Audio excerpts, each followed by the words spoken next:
If the Mockingbird media doesn't report a thing, in the minds of many people, that thing didn't happen. The technology world gets this, so they are attempting to erase the assassination attempt against President Trump. And we'll go through countless examples of this, and probably we've talked about it this week, and we'll continue to talk about it because it's fascinating. This is from Meta's AI. Meta, of course, the holding company for Facebook, effectively, and their investments. Question. Tell me about the assassination on President Trump, or the assassination attempt on Trump, 6:53 a.m. I can't assist with that. I don't always have access to the most up-to-date information. Can I help you with anything else? 6:54 a.m. Tell me about the Kamala Harris's campaign for president 2024.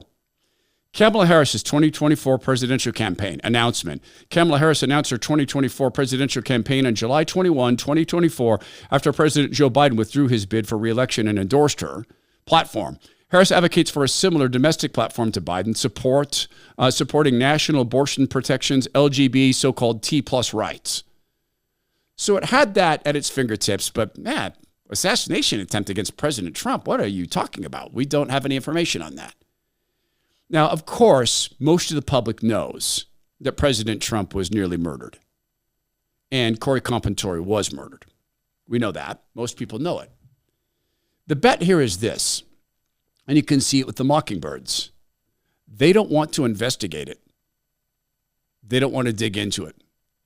They do not want to examine how, according to the New York Post, authorities had the would-have-been assassin on their map, their radar, as we say, for 90 minutes.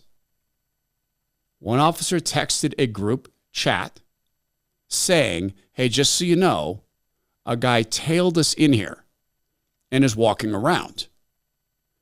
One of the other officers, and we knew this, but now we've got the text messages showing it, saying this guy's lurking around the buildings. He's walking around. Someone should contact him. Another officer. I saw him with a rangefinder pointed at the stage.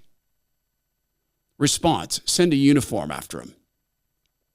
Yeah, you could say cataclysmic failure to send the uniform after him. Why not one of the counter snipers to go down? Then we've learned this. Now, does this not compare to the Jeffrey Epstein case? There were 3 counter snipers in the building across from the rooftop. And this from Benny Johnson. Benny Johnson says that he has this on sources close to the assassination attempt. One of the officers, the counter snipers, went home sick. You are on point to guard a former president and presidential candidate, and you have a tummy ache. So you go home. I don't know how sick he was. Perhaps he was very, very ill, in which case I pray for him. Another one of the counter snipers went out to go to the bathroom and forgot his card key. Could not get back into the building. So the third counter sniper left his post to go get his colleague to let him back into the building. And in that period of time, Benny Johnson contends, the sniper got on the rooftop and was able to go do what he did. We know this as well, the lack of communications between the teams. We heard that from the local police. They weren't on the same comm channel, or actually ahead of the township. So we know that the Mockingbird media doesn't want to examine these things. They don't want to know. They don't want you to know. And we know that tech would like people to forget that there was an assassination attempt. They certainly don't want to provide any of the details like I just provided you.